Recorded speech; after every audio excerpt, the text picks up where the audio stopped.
Shalom, selamat pagi Bapak Ibu saudara kasih dalam Tuhan. Kita jumpa lagi dalam renungan pagi. Dan sebelum kita merenungkan firman Tuhan, mari kita mau minta pertolongan Tuhan. Saya ajak kita berdoa dulu bersama. Mari kita berdoa. Tuhan, kami bersyukur, kami memuji nama-Mu. Terima kasih untuk kasih dan pemeliharaan penyertaan Tuhan sampai pada hari ini. Terima kasih Tuhan. Bersyukur juga untuk saat ini, saat dimana kami akan kembali bersama-sama untuk merenungkan firman-Mu. Ampuni kami ya Tuhan, dan mohon hikmat tuntunan Roh-Mu untuk kami boleh mengerti akan maksud firman-Mu, dan Tuhan mampukan kami juga untuk kami boleh menghidupinya dalam kehidupan kami hari lepas hari. Terima kasih Tuhan, kami serahkan waktu ini sepenuhnya dalam pimpinan-Mu. Dalam nama Tuhan Yesus kami berdoa. Amin. Bapak Ibu saudara kasih dalam Tuhan, bersukacita. Ada satu nyanyian yang cukup memberkati saya. Bersukacitalah di dalam Tuhan. Nah, nyanyian ini menjadi satu berkat buat saya ketika akan meninggalkan tahun 2022 dan memasuki tahun 2023, tahun yang baru. Mungkin dari antara Bapak Ibu saudara sekalian, ketika membuat sebuah resolusi atau memperbaharui komitmen di dalam memasuki tahun 2023, mungkin sukacita menjadi satu hal atau sebuah perasaan yang merasuki atau menjadi dasar di dalam Bapak Ibu saudara sekalian membuat sebuah resolusi atau komitmen yang baru di tahun yang baru ini. Dan sebenarnya ya yang dimaksud dengan sukacita, bersukacita. Mungkin ada sebagian orang berpikir senang atau gembira itu sama ya dengan yang dikatakan sukacita. Tapi sukacita ini adalah satu hal yang berbeda, yang tidak sama dengan senang atau gembira. Karena sukacita ini adalah satu hal atau satu perasaan yang khusus, yang berbeda dengan ketika kita mengatakan kita bergembira, kita senang. Ya, karena kalau kita sebut sukacita, sesungguhnya itu artinya adalah satu perasaan yang lebih dari sekedar senang. Jadi punya makna yang jauh lebih dalam. Nah Bapak Ibu, saudara kasih dalam Tuhan, sukacita itu adalah satu perasaan yang tidak bisa diukur atau tidak bisa ditentukan ataupun dibatasi atau dipengaruhi oleh keadaan sekitar atau situasi di sekelilingnya. Seperti yang dikatakan firman Tuhan di dalam 2 Korintus pasal 6 ayat 10, firman Tuhan berkata, sebagai orang yang berduka cita, namun senantiasa bersuka cita. Nah Bapak Ibu saya kasih dalam Tuhan, berduka cita tetapi senantiasa bersuka cita. Nah ini kan satu hal yang unik ya. Ya pada umumnya kan orang kalau lagi berduka cita ya yang ada ya dia sedih, dia mungkin dalam keadaan putus asa, terpuruk begitu ya.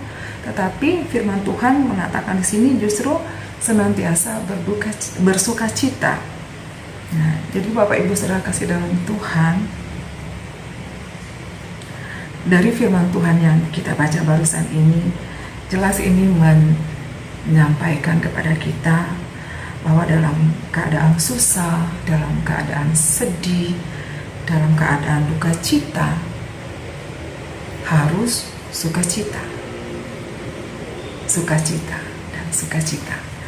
Dan Bapak Ibu saudara kasih dalam Tuhan, ketika Rasul Paulus dia sedang dalam keadaan yang boleh dikata tidak baik ya, sedang dalam keadaan dia terpenjara, dia dalam keadaan terbelenggu, dalam keadaan tertawan, dia dalam keadaan ditekan, dibatasi.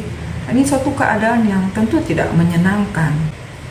Tapi satu hal yang menarik, Bapak Ibu Saudara kasih dalam Tuhan, justru ketika Paulus menulis surat ini, kemudian dia bisa berkata, bahkan dia bisa menasihatkan orang-orang di luar penjara supaya orang-orang bersuka cita. Ada satu teladan hidup yang boleh menjadi satu perenungan buat kita dan boleh kita hidupi di dalam kehidupan kita sebagai orang percaya. Paulus dapat bersuka cita. Satu hal yang unik, satu hal yang berbeda dari kehidupan dunia pada umumnya yang ditampilkan oleh Paulus di dalam kehidupannya. Ada beberapa hal yang bisa kita lihat di sini. Yang pertama, Paulus menjadikan sukacita sebagai satu ciri khas dalam hidup kekristenan. Paulus menghidupi sukacita itu di dalam keseluruhan hidupnya sebagai umat Tuhan. Kalau kita melihat di dalam surat Filipi ini, dari pasal yang pertama, di sini diuraikan bagaimana Paulus di dalam setiap aspek kehidupannya dia bersukacita. Sukacita itu begitu merasuki kehidupannya, di dalam dia berdoa, dalam kehidupan dia beriman kepada Tuhan, di dalam dia melayani Tuhan, ketika dia menaikkan puji-pujian bagi Tuhan, di dalam dia berelasi, baik berelasi dengan Tuhan maupun dengan sesama. Paulus menunjukkan sukacita di dalam dirinya, yang dimana sukacita itu menjadi ciri khas kehidupan kita sebagai umat Tuhan. Yang kedua, teladan yang kedua, bagaimana sukacita ini merupakan satu bukti keimanannya Paulus kepada Tuhan. Bapak Ibu Saudara kasih dalam Tuhan, bagaimana bisa Paulus dia bisa bersuka cita dalam keadaan di mana secara manusia yang situasi sekelilingnya, keadaan yang dia alami pada saat itu tidak memungkinkan sebenarnya untuk dia bersuka cita, karena dia terbelenggu, terpenjara, dia menderita, dia mengalami kesusahan. Tapi sekali lagi Paulus dapat bersuka cita. Paulus mampu untuk bahkan menghibur, bahkan menguatkan orang lain, orang di luar sana, di luar penjara, jemaat Tuhan, gereja Tuhan, jemaat Filipi, orang-orang Kristen pada saat itu. Nah, Bapak Ibu Saudara kasih dalam Tuhan, hal ini dikarenakan karena Paulus dia sungguh-sungguh mengimani Tuhan. Paulus betul-betul mengandalkan Allah di dalam seluruh keberadaan hidupnya. Dalam surat Filipi ini, dia mengawali tulisannya dengan kata ucapan syukur. Bahkan, kalau kita melihat dalam surat-surat yang lain, ucapan syukur itu senantiasa dikemukakan, disampaikan oleh Rasul Paulus dalam setiap surat-suratnya. Ini artinya, Paulus dalam hidupnya, dia selalu melihat pada kebaikan Tuhan. Begitu terpaku, yang terarah, yang hidupnya terpusat, tertuju hanya kepada Allah. Satu pribadi yang telah menyelamatkannya, yang telah menganugerahkannya satu kehidupan yang bernilai kekal, bahkan melayakkan dirinya untuk mulai masuk dalam satu persekutuan yang indah dengan di dalam Kristus. Paulus, dia bersuka cita karena dia boleh mengalami ada banyak berkat-berkat kelimpahan yang bernilai kekal yang dari Allah. Saudara kasih dalam Tuhan, hanya orang-orang yang mengarahkan hidupnya dan memusatkan hidupnya tertuju kepada Allah, merekalah yang dalam hidupnya dipenuhi dengan sukacita. Tidak peduli dengan apapun keadaan di sekelilingnya, mereka boleh tetap senantiasa untuk bersukacita di dalam Tuhan. Filipi 4 ayat 4. Teladan yang ketiga, Paulus mempunyai pengharapan penuh, satu pengharapan yang pasti akan Allah. Kita bisa melihat itu di dalam Filipi pasal 4 ayat 6 dan 7. Demikian firman Tuhan, janganlah hendaknya kamu khawatir tentang apapun juga, tetapi nyatakanlah dalam segala hal keinginanmu kepada Allah, dalam segala doa dan permohonan dengan ucapan syukur. Damai sejahtera Allah yang melampaui segala akal akan memelihara hati dan pikiranmu dalam Kristus Yesus. Jadi Bapak Ibu saudara kasih dalam Tuhan, Paulus senantiasa yakin di dalam doa-doanya, di dalam permohonannya kepada Allah. Tidak sedikit pun Paulus takut di dalam hidupnya, atau mengkhawatirkan atau mempersoalkan apapun juga dalam hidupnya. Paulus sangat yakin betul akan damai sejahtera, akan penyertaan dan pemeliharaan Allah yang tidak pernah meninggalkannya, selalu senantiasa ada bagi dirinya. Allah selalu menyertai umatnya. Paulus penuh dengan sukacita dalam seluruh aspek kehidupannya. Dia punya pengharapan yang pasti akan Allah. Ya Bapak Ibu saudara kasih dalam Tuhan, menghadapi tahun yang baru ini, tahun 2023, yang oleh sebagian banyak orang di dunia ini mengatakan, memahami bahwa tahun ini adalah tahun yang gelap, tahun yang penuh dengan kesusahan, tahun yang kelam.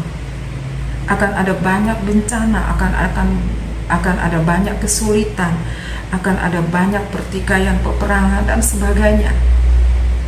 Keadaan yang tidak baik di tahun yang baru, tahun 2023. Marilah kita sebagai umat Tuhan, kita tidak perlu khawatir tentang apapun juga, tentang keadaan di sekitar kita, di sekeliling kita. Ingat, kita punya Allah. Kita punya Tuhan yang selalu bersama, yang selalu menyertai kita.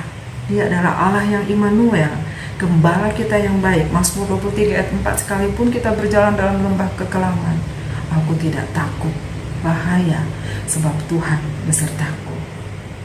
Dan biarlah tetaplah kita boleh bersuka cita senantiasa di dalam Tuhan, untuk supaya kita bisa hidup selalu ada ucapan syukur dan boleh terus memuliakan Tuhan dan melayani Tuhan, mengasihi Tuhan seumur hidup kita, tidak hanya di tahun ini tapi di tahun-tahun yang akan datang dan seterusnya.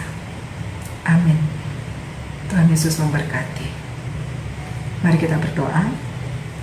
Terima kasih ya Tuhan untuk pemeliharaan kasih dan penyertaan Tuhan dan berkat-berkat yang berkelimpahan yang Tuhan nyatakan dalam kehidupan kami, bahkan berkat-berkat yang bernilai kekal. Terima kasih ya Tuhan. Sungguh kami bersyukur ya Tuhan, kami boleh menjadi umat-Mu memasuki tahun 2023 ini Tuhan.